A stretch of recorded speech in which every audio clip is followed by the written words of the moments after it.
All right, everyone. Thank you so much for joining us today with Living SickleSMART. I am assuming that you all can see me. I have so many things open on my desktop that I've lost the picture of me. So I am assuming that you all can see me just fine. So as I stated, this is Sickle Cell Foundation of Minnesota, Living SickleSMART. It's a really fun virtual education series that we began when the pandemic started, actually. Yes, it was, because the first year of the pandemic, normally we would have a Managing Sickle Cell Symposium, which was a full day conference. But in light of the fact that the pandemic came, we decided to divide it up, and it started out as SickleSMART Summer. And then that was in 2020. In 2021, we decided to expand that a bit into Living SickleSMART. And then we decided to turn it into a mainstay of one of our programs for education. And so we are so glad that you all could join us. This is our first virtual education session of 2022, and how fitting, right? But to talk about nutrition and how that relates to our bodies, how that impacts sickle cell disease, and just overall, how do we learn to be healthier? And so we are super excited to bring to you this day an incredible person that I met through another series, and she has some incredible information to share with you. You all see the graphic up now. Just a reminder that you can watch past webinars that we've recorded through our YouTube channel. All right. And then, as I stated earlier, this session is our sickle cell and nutrition. It's more than things you should know. It's so good. But reminder, you can also get access to previous and future sessions by going through our webpage through Linktree, or you can go directly to our YouTube channel. If you are not already following us or subscribed to us, please subscribe to us. We have a goal of reaching a minimum of 101 subscribers. And we are adamant that we're gonna make it. And then follow us on Eventbrite. This is not our only event that we hold throughout the year. So feel free to head on over to Eventbrite and subscribe to that as well, so you can be notified when we have new sessions coming up or new events. Some fun things that we're planning this year. Again, I'm Ray Blaylar. I am the president and CEO at Sickle Cell Foundation of Minnesota. I am going to stop sharing for a moment here so that we can get back on. We are recording, just a reminder, we are recording and transcribing. So if anyone is not comfortable with that, you can either send me a message. Don't send to everyone. You can, I think it's like organizers or something in there where the only persons that will see it are the hosts. And, but other than that, if you're not comfortable with it, by all means, you can view the replay at another time. I want to take a moment to introduce to you someone that I am so, I'm just thrilled to know. This is something that has always been very important to me. Now, I'm not saying that I do it well. Me and nutrition, me and food have a relationship, right? Like most people.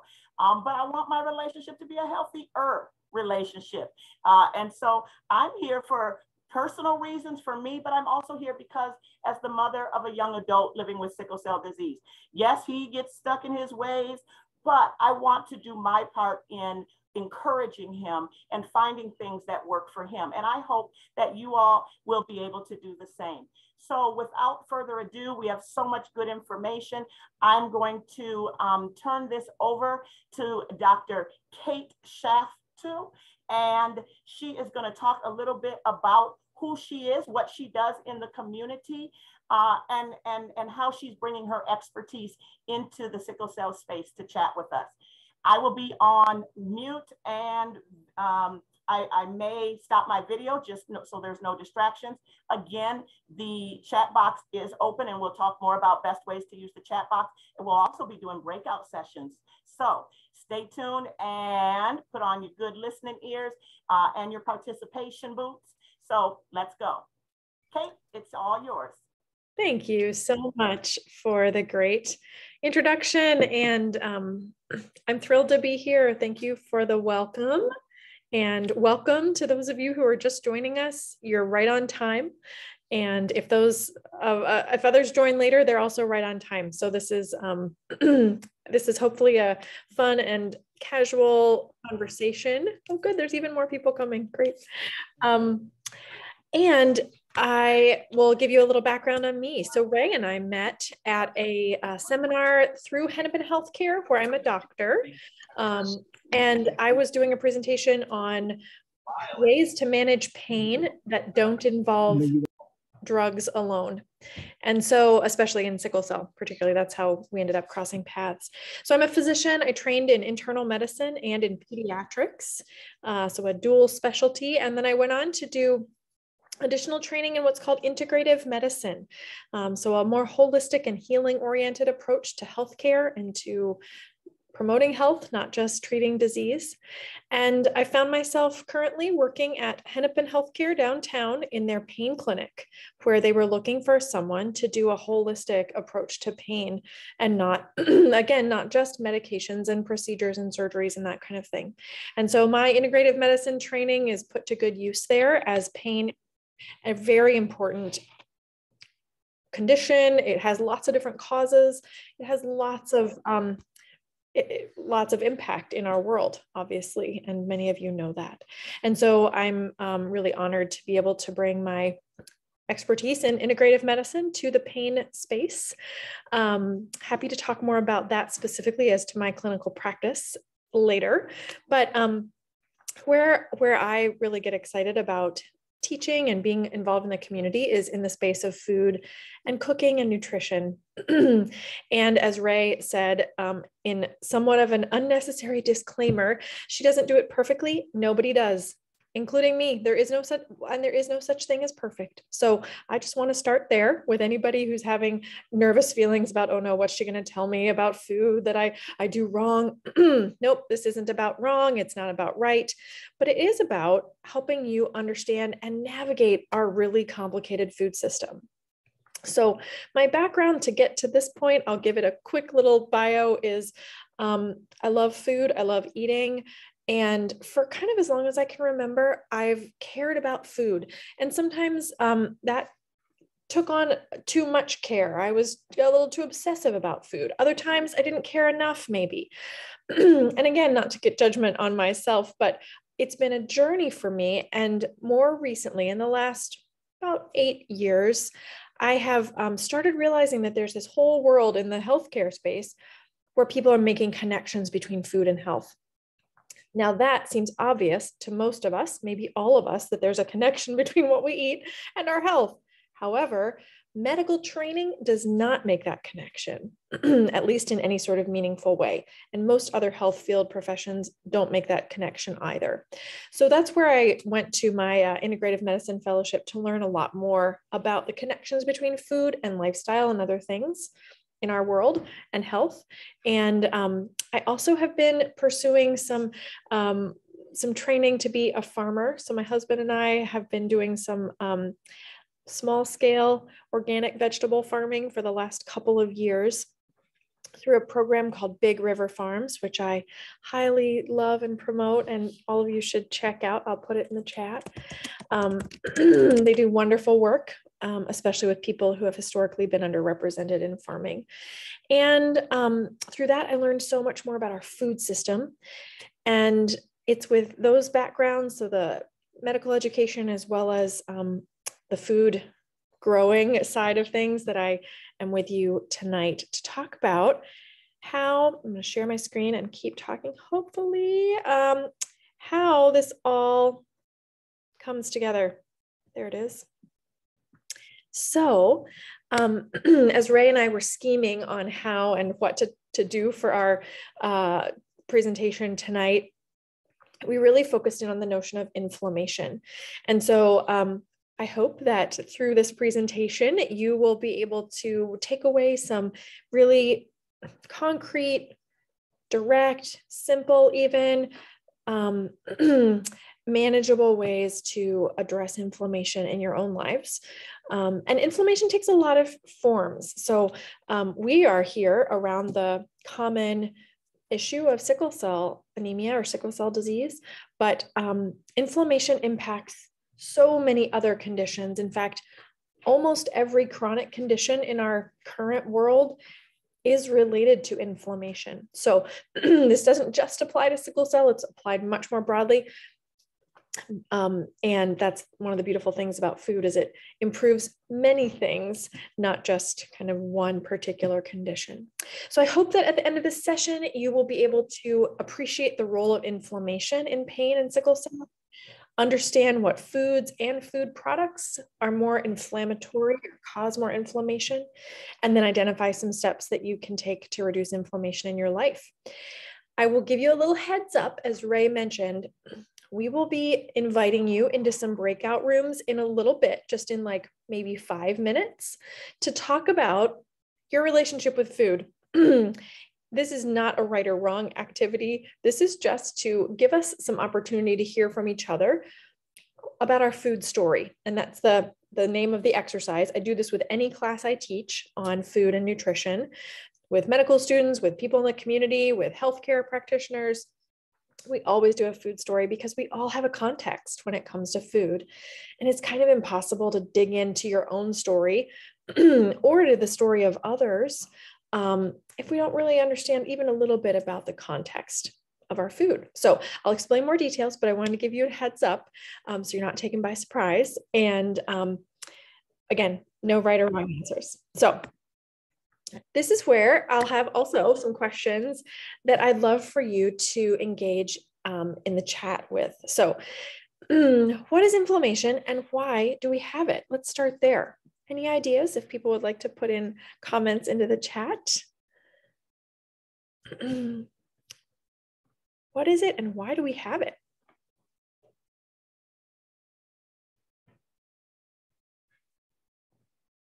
I have plenty of ideas, so I'm happy to share, but I want to give people a chance to let others and me know a little bit more about what you might think. Swelling, awesome. That is one of the cardinal signs of inflammation. Thank you. What is inflammation? Also going to give you a chance to like describe how it feels. So if those things come to mind, okay, eating unhealthy is inflammation. Yeah, fighting things that harm the body. Right on. All of these are exactly eating unhealthy or eating certain things is a way that we can promote inflammation. Definitely. It can be fluid buildup. Absolutely. That's another way that our body responds to inflammation is by sending fluids or blood flow, lymphatic tissue, all those things get more fluid in them in order to bring resources to an area of inflammation. So that and pain. Inflammation is pain, pretty much. Interesting though, there are some newish studies linking inflammation to depression and anxiety. And so you could even say that those are painful in a sense too, right? It doesn't feel good to feel depressed or anxious. And those processes that cause depression and anxiety are linked to inflammation. So these are great suggestions. If you have other thoughts, please keep them coming. I may not be able to pay attention to the chat and the slides and conversation, but we'll do our best, and Ray can help me if I need to be aware of something. I'll keep my eye on them. Perfect, thank you. So inflammation, I've heard it recently described, which I really love, as the body's response to damage or the threat of damage. And I think it's really important to recognize that the threat of damage is just as potent a driver of inflammation as is the actual damage. So that means when we feel like something might be hurting us, that reaction from our nervous system can actually produce inflammation.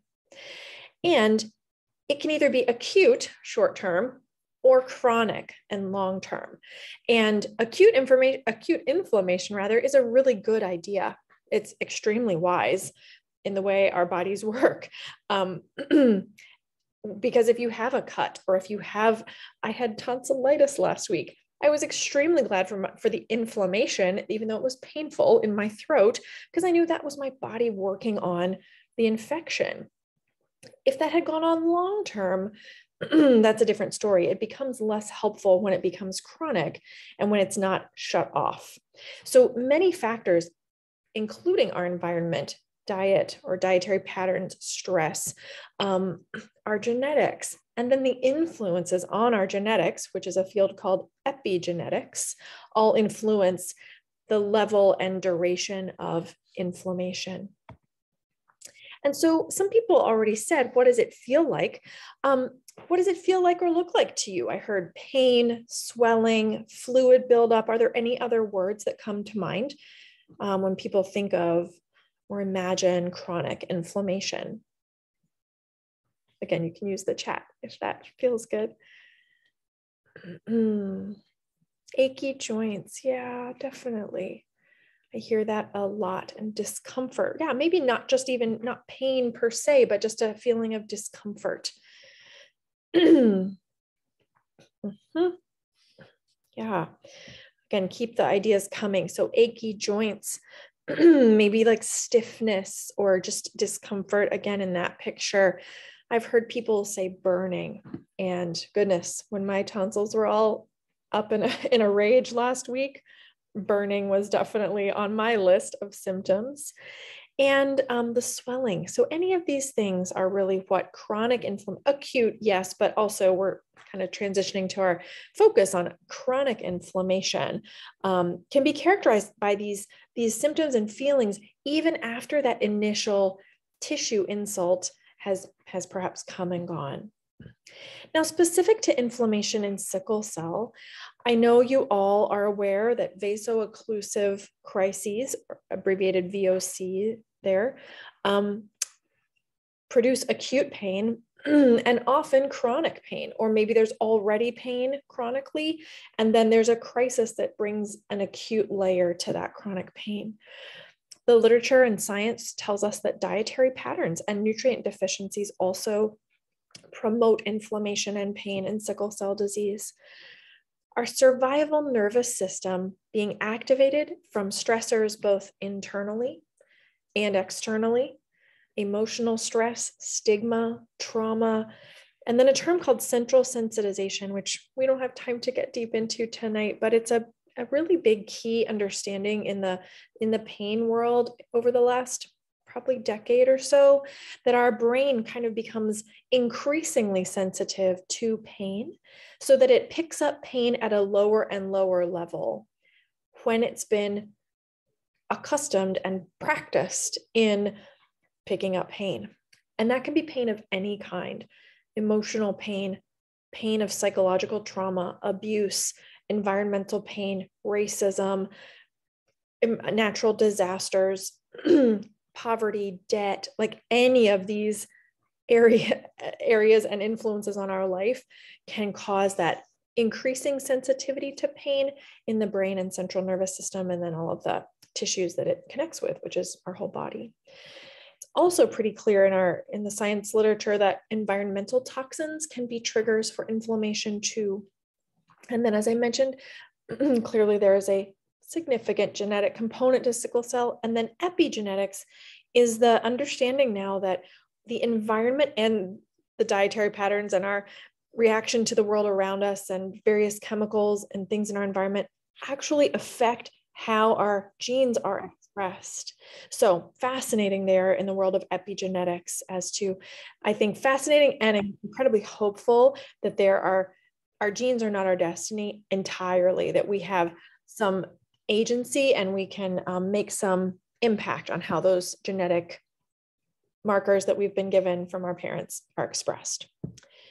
So I want to move on to just a quick example of this kind of where does pain come from in sickle cell, and this notion of central sensitization. I used this in the talk that I gave with where Ray and I met, and I think it's helpful.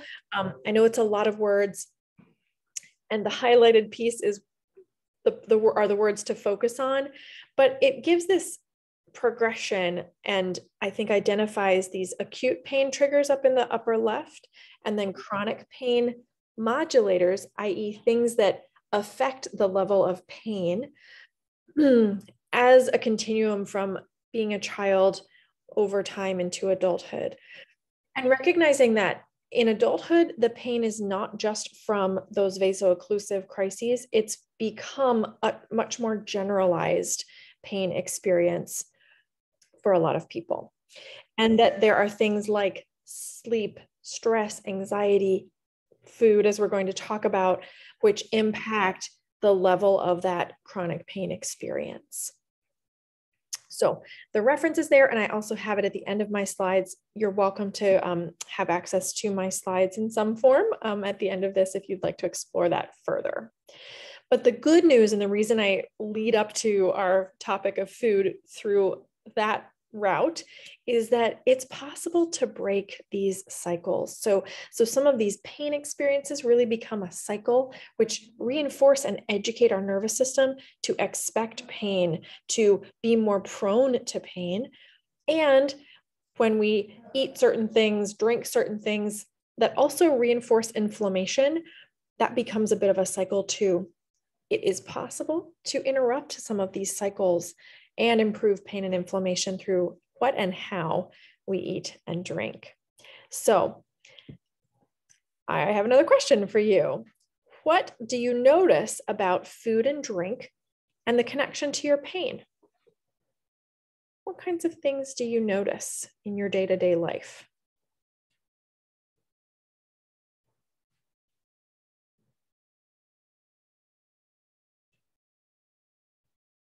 Awesome, Nikki, thank you. Omega-3 fatty acids in the form of fish oil reduces vaso-occlusion and inflammation, and you find it helpful. I'm so glad to hear that.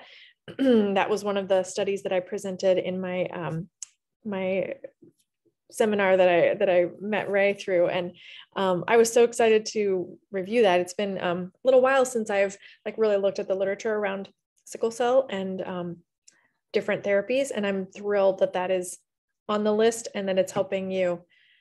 Absolutely agree. And that's something that is frequently deficient in the American diet.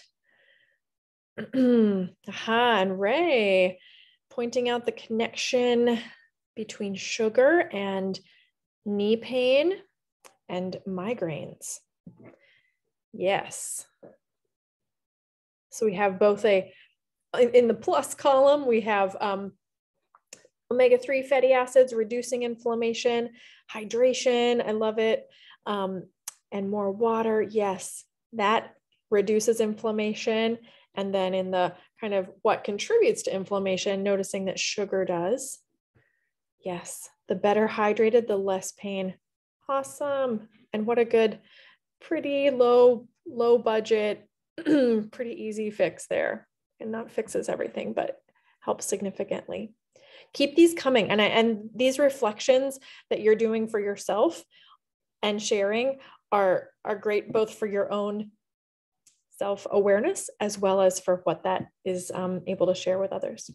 So we're going to do our little activity in the breakout rooms here to just get some context with each other around food and your food story. Oops, hold on. There we go. So we all have a food story. This is where I'm going to invite you to talk with each other in a breakout room for just 2 minutes or less. If you're in a group of 3, you get less than 2 minutes. And a food story is where food fits into our life. There's no right or wrong answers. It can be memories, experiences, favorites. I used to cook this with so-and-so. I remember my grandma grew this, any and everything. And it just helps us kind of be aware again of that relationship and context we have with food. So Ray, if you can break us up into however many breakout rooms makes sense for the number of people. How many minutes would you like?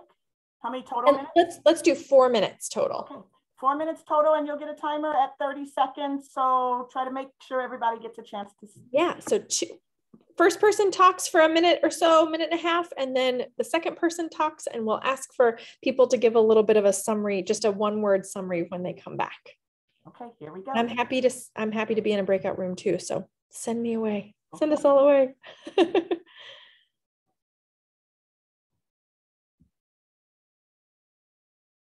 Okay, people are disappearing. Good.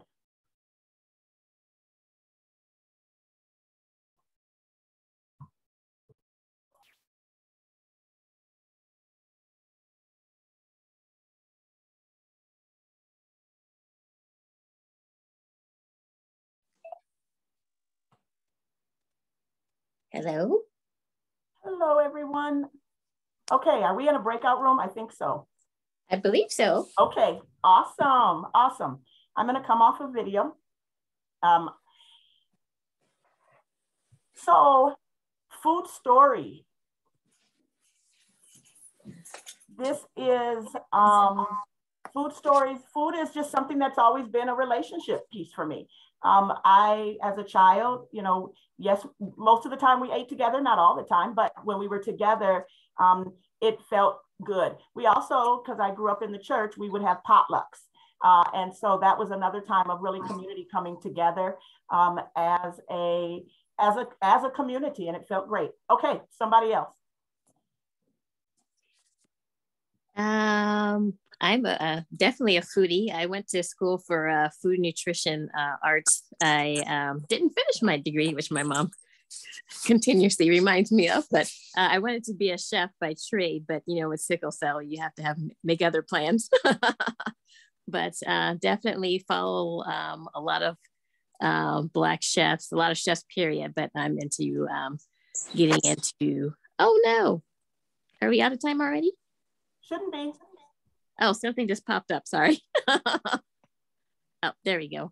I got to go quickly. Love food. I grew up in the church, still in the church.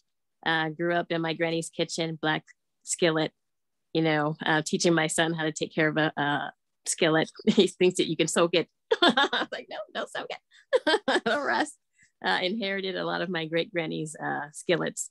So I'm definitely into food, into nutrition.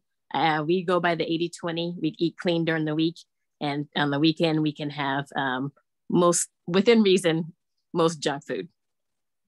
Yeah, that's my little story. Okay, who's next? I can be next. Okay. Is that me? And then you, Priscilla. Regina, okay. And then Priscilla. Okay, I grew up in a family that food was essential.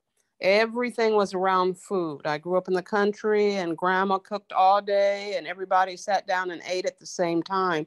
So it's left an emotional trigger that when I feel lonely, I go to food because it's a comfort and it brings back that feeling.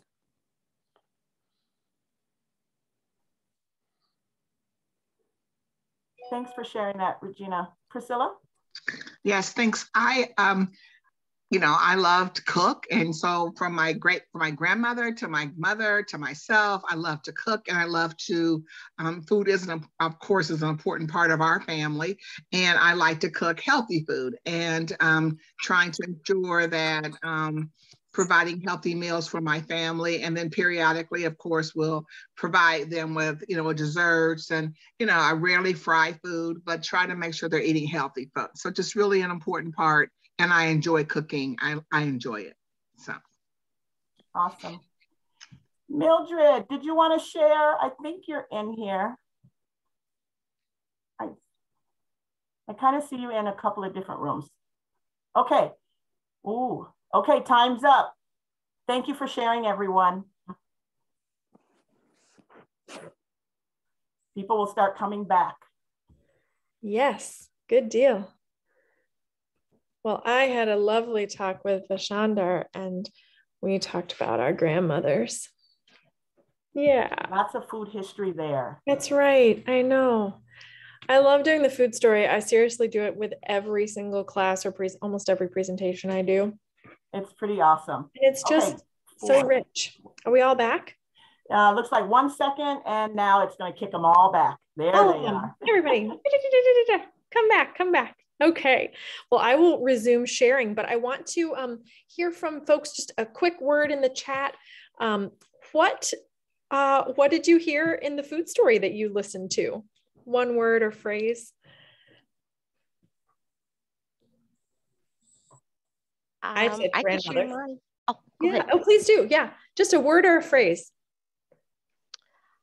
My food experience now is a little more diverse than it was when I was younger. As an adult, I'm trying more things and cooking Okay. with different things. So Great. So that's diversity or growth maybe is the summary word there.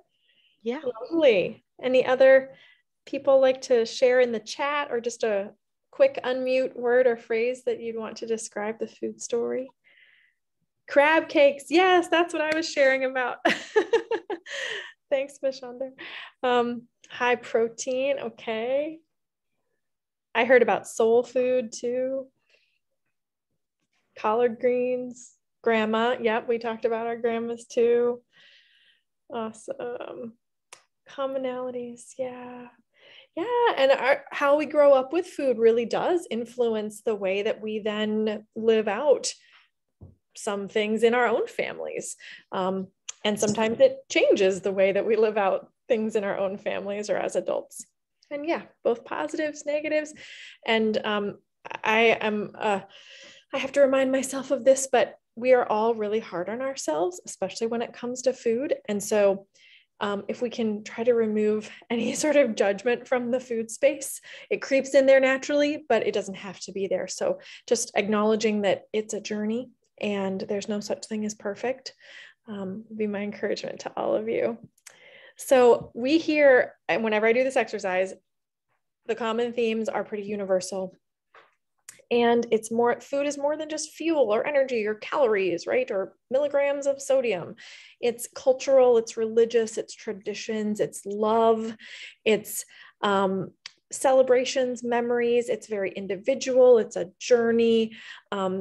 We sometimes hear themes about, I used to pick tomatoes off the bush when I was little and eat them right out of, right when I was in the garden. So things about where our food comes from often come up in these conversations about food. So just keep that in context as we go into the next bit here about food and inflammation and those connections, so that maybe you can hold some of this education in the larger context of your own story.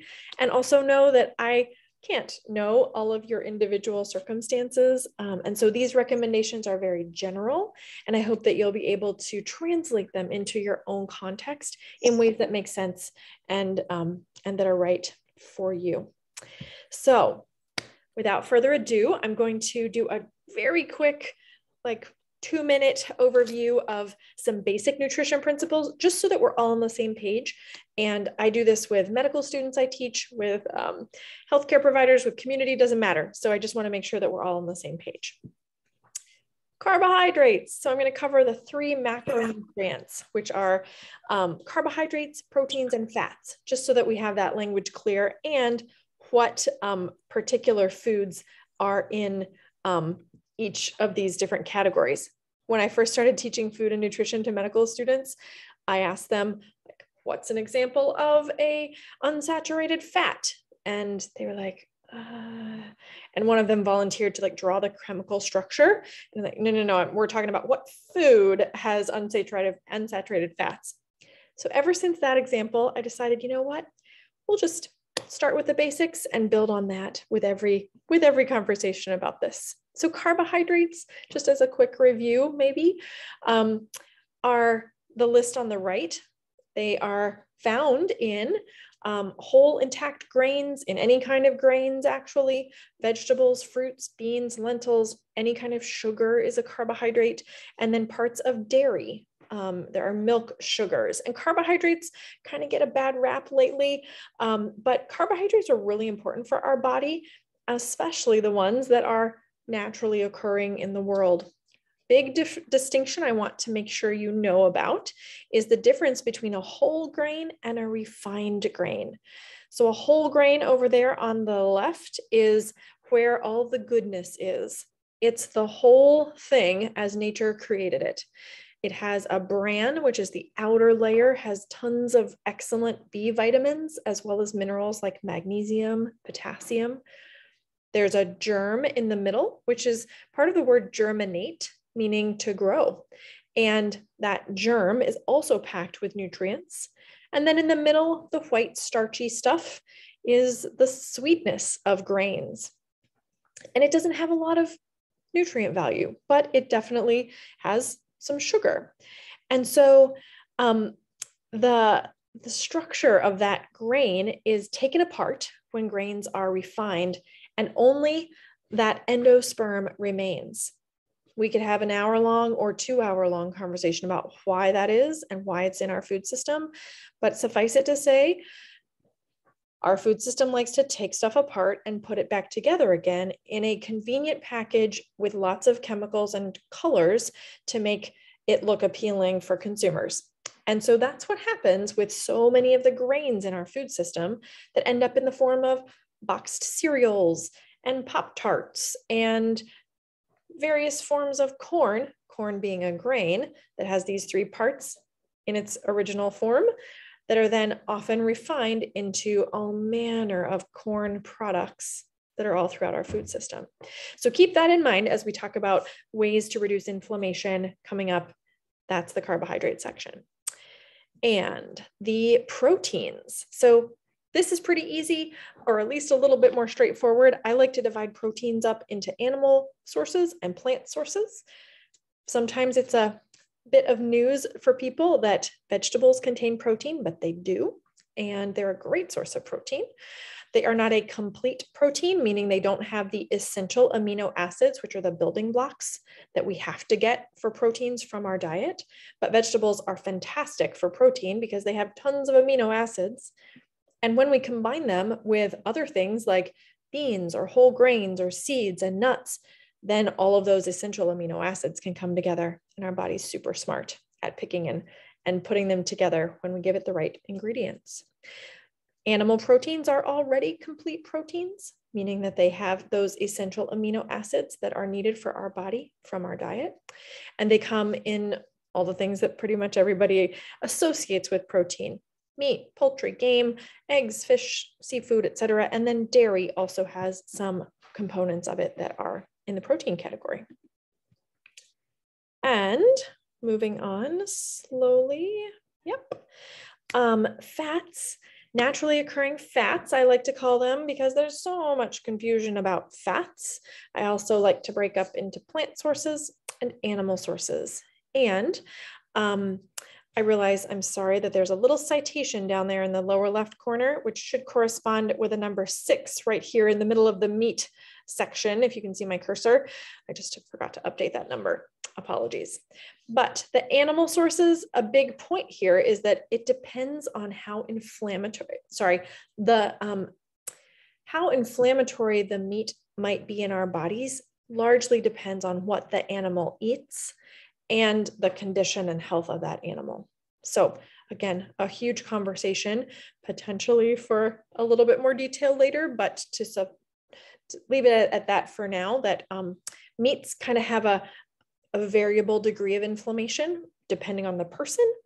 Each of us have our own individual kind of threshold for different meat and animal products. And meats are variable depending on the health of the animal. Dairy, again, falls into the fat category, especially when it's in its whole intact form, meaning it's just like the animal produced it, whether it was a sheep, a cow, a goat. Those are usually the dairy milks and products that we're used to eating. And then the plant category has many lovely fats that come from various seeds and nuts, olives, avocado, nuts and seeds that pressed into oil are a fat as well. And then some products like pesto and hummus, which are examples of combinations of different fats into paste that is used in various cultures. And I'm seeing a hand. I think we have a question in the chat. Someone asked, wheat germ, what is it? Someone told this person that it was healthy, but she assumed it wasn't gluten-free. Okay, wheat germ is one of the ways that this whole grain in the picture is dismantled, so that just this germ is taken out of the wheat berry or the wheat kernel.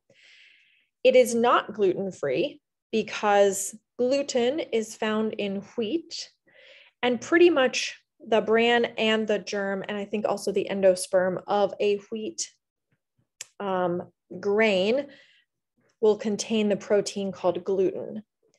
So is wheat germ healthy? It's certainly a very nutrient-packed part of the whole grain of wheat, but I am of the mind that whenever something's extracted from its original form that nature has produced, and nature knows best, it's not quite as healthy when it's been extracted as it is when it's just in its whole form. So I hope maybe that's probably my short answer to that question. Thank you. Proceed. If that's okay. Okay. Sounds good. Yeah. And I grew up hearing about, my mom made bran muffins and I ate wheat bran cereal, all these things. And so it's been in the very recent past that I've learned about that myself. So great question. Thank you. Okay, so we were on fats. We're going to go to this listing, and I want you to just kind of take in some of the broad strokes of this. No test at the end, but our Western dietary pattern is how the science literature talks about our way of eating in the United States, and unfortunately a lot of other countries that follow our lead. It's also called the Standard American Diet, which is abbreviated SAD. I always like to share that because I think it's kind of ironic. So the Standard American Diet or Western dietary pattern is high in the list on the left. Not surprising to pretty much anybody. Maybe some of those terms you're not especially familiar with, like saturated and trans fats. We'll get into a little bit more detail on that in a moment. It's low in fact, sometimes absent in the things on the right. The vegetables, fruits, beans, whole grains, fiber, various types of fats that were referenced earlier, the omega-3 fatty acids and other unsaturated fats. And it's also often low in water and fermented foods like kimchi and sauerkraut and curtido and things like that. So ironically, traditional diets that people on this planet have eaten for ages are high in, if you remember the list, they've flipped, high in all the things that are pretty much lacking from the SAD diet, and low in, or they never ever had because they didn't exist 2 and 3 and 5 and 900 years ago. There weren't such things as these refined grains or these industrially produced meats or these artificially infused fats. And we didn't have hundreds of years ago the burden of chemicals and pesticides and preservatives in our food system. And there's been a real movement lately, which is long overdue, of affirming these traditional dietary patterns, which every culture has. And so I like to just remind people that really looking backward to our grandmothers and our grandfathers and our great elders, that we can really learn a lot by reclaiming our heritage. There's an organization called Old Ways, and the website is at the bottom there, that is really doing awesome work affirming these various cultural traditional diets around the world. And they're collecting volumes of research that support these traditional diets. And it's just a very encouraging, inspiring website if people ever want to check it out.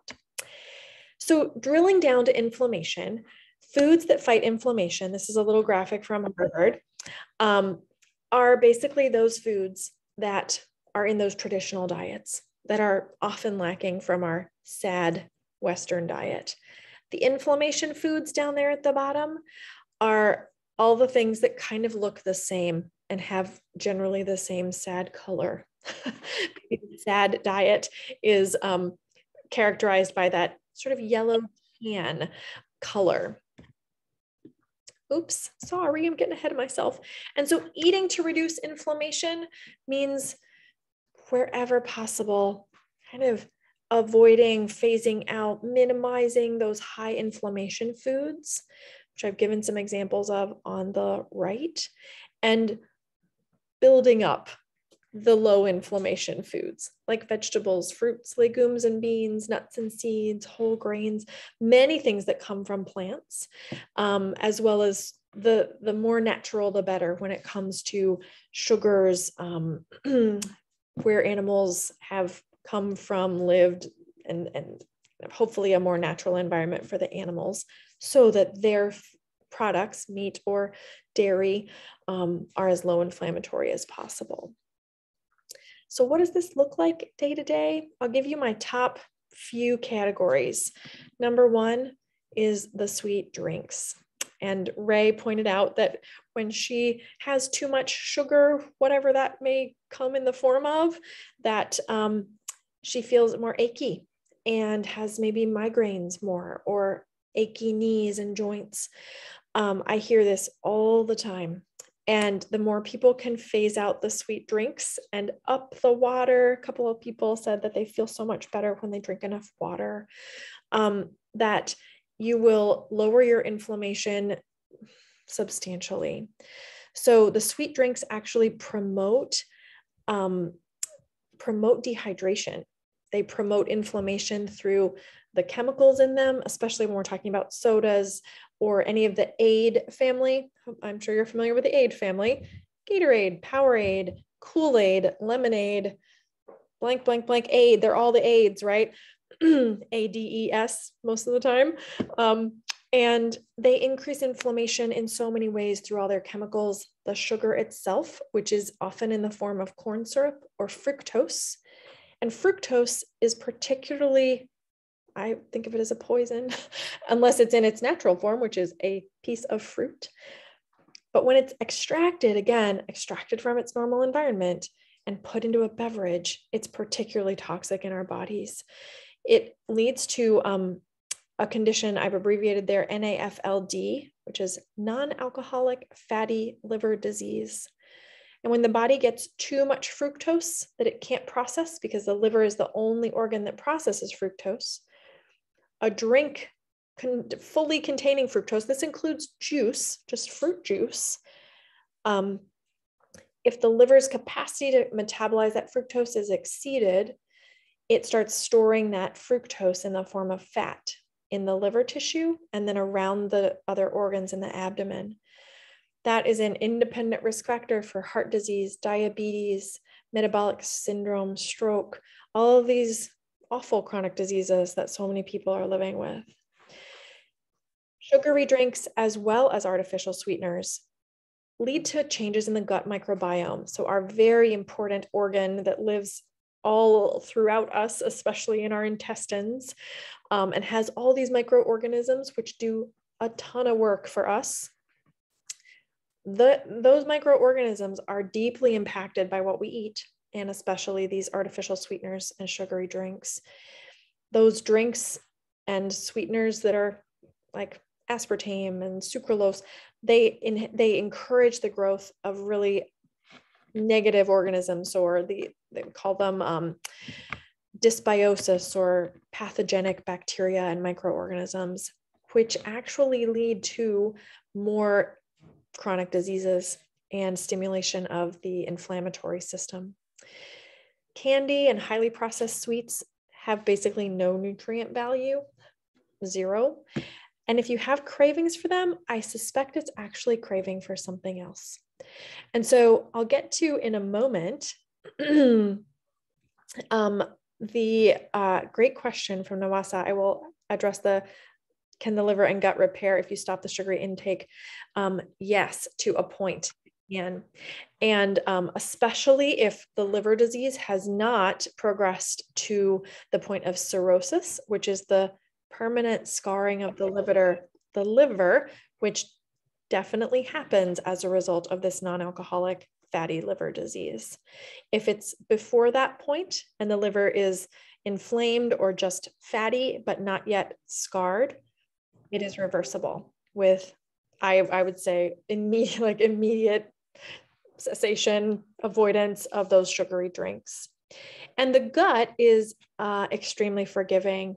We need to give it a lot of love to repair from some of these damages, but it is very forgiving. And so supporting it with all those plant foods I mentioned on that low inflammatory list is really helpful for rebuilding the gut, as well as working if your gut has really gotten into a bad place, working with a doctor who's trained in functional nutrition or integrative nutrition would be a good idea too.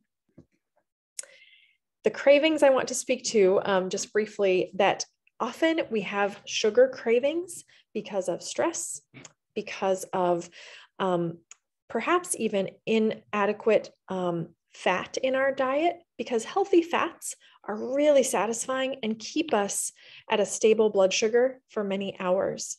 If we don't get enough healthy fats, our blood sugar often dips, and then our body's kind of immediate response is, I need something sweet, I need some caffeine, I need something. But if we have a more steady blood sugar through good fats and proteins and long burning carbohydrates like vegetables and whole grains, it really blunts those sugar cravings in a big way. And it can take some time to get out of those cycles.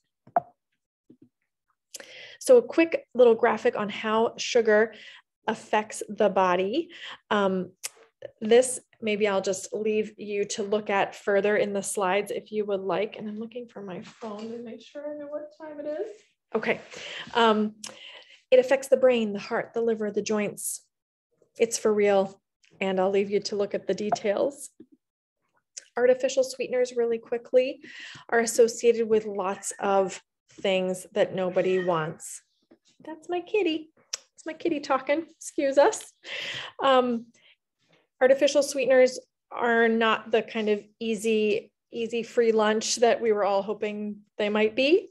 And there's also some significant environmental toxicity concerns about how the byproducts of the artificial sweeteners and the bottles that they're in, the plastics, impact the environment. So lots of concerns there. Another couple of high points and like big ticket as far as big bang for your buck ways to make your food less inflammatory are to focus on those naturally occurring fats, as well as naturally occurring fiber. Fiber is only found in plant foods, and natural fiber is prebiotic. So I'm not talking about fiber supplements or Fiber One bars or Fiber One cereal. I mean, some of that is naturally occurring. Other times it's been kind of artificially added, but the best way is like in regular old oatmeal. And fiber feeds the healthy bacteria. So that's the term prebiotic, meaning it supports good bacteria in the gut. Beans and lentils, whole soy are really great proteins, and they're also really cheap. When it's compared to meat, quite cheap, and a foundational part of many traditional diets.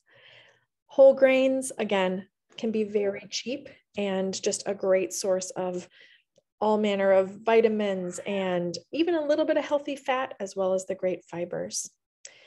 If you can phase out your chips and snack foods in favor of seeds and nuts, that's a great way to do it, because nuts and seeds are a lot more satisfying. Again, that long-lasting fat and nourishment, and they have amazing vitamins, minerals, healthy fats, as well as fiber. And my last little bit is to tell you, it's not just what we eat, but how we eat that matters. So mindful eating is maybe a little bit trendy, but I'd say it goes back far before any trend happened. This is the way that people used to eat all the time, by being really in the moment, by being with each other, with their food, appreciating where it came from, savoring it, maybe spending hours over a meal. And this is something we can definitely recover. So taking a few deep breaths, maybe just even now with me. Take a big deep breath deep into your belly. It not only relaxes our nervous system, it sets our nervous system into the mode where we can digest, where the inflammation levels are lower. And if we do that before we eat, it allows us to really absorb our nutrients and process that food in a way that our body was meant to process it. So it really can lower levels of inflammation. Additionally, when people mindfully eat, I find that they have more awareness. There's kind of more presence to make choices. to maybe not eat as much because you realize you're satisfied. And that goes a long way also, just that awareness of what we're eating as well as how that we have within our control at any time. It takes no extra money or time or resources or special foods, but just being present with our food, chewing our food carefully, appreciating the flavors, appreciating the textures. All of that really puts our bodies in the best state for digestion and can help a host of things in addition to inflammation and digestion. So how about, and that's just a couple of studies on mindful eating, how about I stop there? And I was going to talk about breakfast, and I was going to talk about a couple other specific dishes, but I want to just allow time for questions or any discussion so that this really meets your needs as a community. Kate, you really gave some really good information, and I think it's important to just remind people who may not understand that, you know, sickle cell disease has a very, very, very important inflammation component to it, and that it can really exacerbate pain. And so much of the pain that's happening through the lens of the disease, though with sickle cell disease, unless you've had the cure, there's nothing that removes every possibility of ever having a crisis. However, what is in our control is what can we do to lessen the likelihood of the crisis? And what are our triggers? So if food, or the wrong food, because we shouldn't say in general, if the wrong food is one of the triggers to why we have so much pain, we want to do something about that. And that's what intrigues me, and that's what gets me so excited about this conversation, is because we are looking at how do we empower ourselves. There's so many things that we can't control when you have sickle cell disease, but what are the things that we can control? And you know, to some extent, and quite frankly, to a great extent, we can control what we put into our bodies, right? And even if we're on a budget, how do we do that in a healthy way, but an affordable way, right? Yeah. So one of the things I'm very excited about, we are looking at, the Sickle Cell Foundation of Minnesota is looking at being able to, this spring, begin some in-person cooking demonstrations that will be like family style, and the family can participate. And so we are very excited about that, and that's all getting rolling, and you'll hear more about that. So be sure to stay tuned and keep watching us. But I want to hear from others. Feel free to use the reaction button, raise your hand. We have a few more minutes. I understand it's now been over an hour, so I do understand if some of you have to kind of dip out, but we're just going to give about 5 to 7 minutes just to kind of wrap up and to hear from others who would like to share, you know, some of what they've either learned from this presentation or what they've learned through their journey of eating better as a person living with sickle cell disease, or a caregiver taking care of someone with sickle cell disease. We want to hear from you. Who wants to share? Who's going to be the brave soul? Ray, that was a really great explanation. I think you just brought it all back around of, yeah, things that are within our control. There's so many that aren't, so many things that aren't. But yes, if we can reduce the parts of the inflammation that are within our control, yes, all the better. And one comment, and then I'm going to come to you, Renee. One of the comments is, I enjoy juicing with different colors of vegetables and fruits. I keep the omegas going, the vitamin D, and keep the junk food out. Juicing, that's one of the big demonstrations that we're looking forward to, right? It's really easy, throw it all in a blender and hit that button.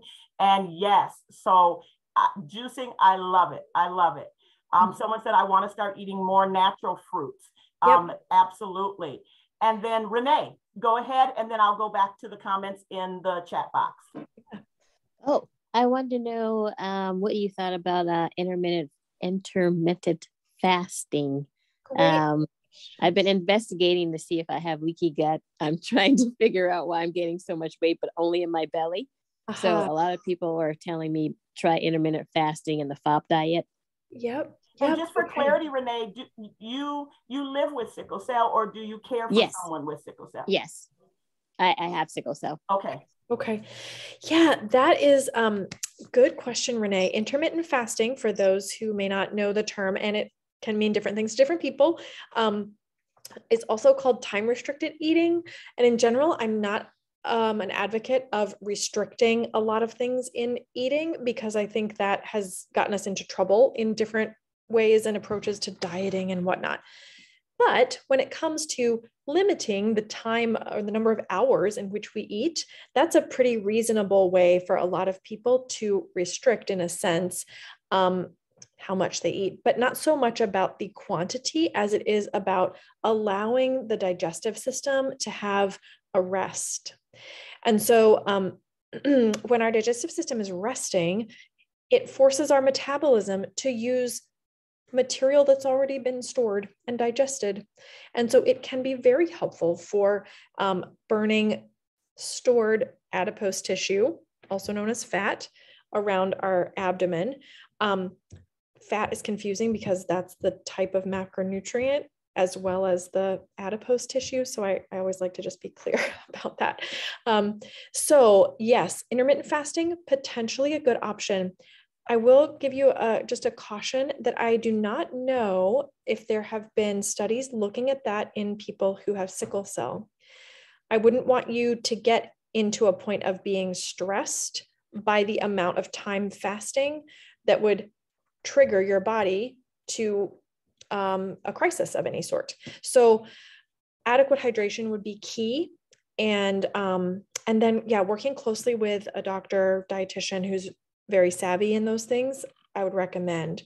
So that's the piece about intermittent fasting. And then you mentioned leaky gut too.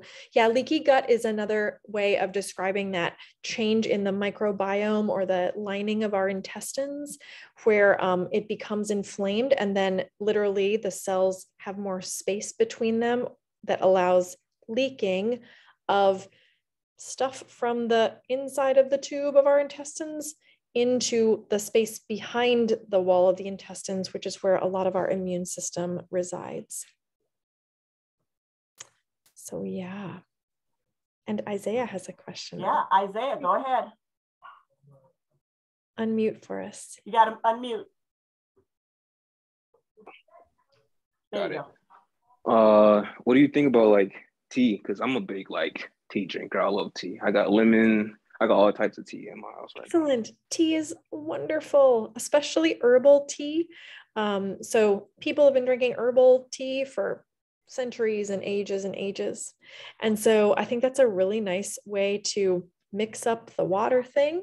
I've been drinking tea this evening. I have a little blend of winter herbs, and I especially like herbal tea because it takes out the caffeine issue.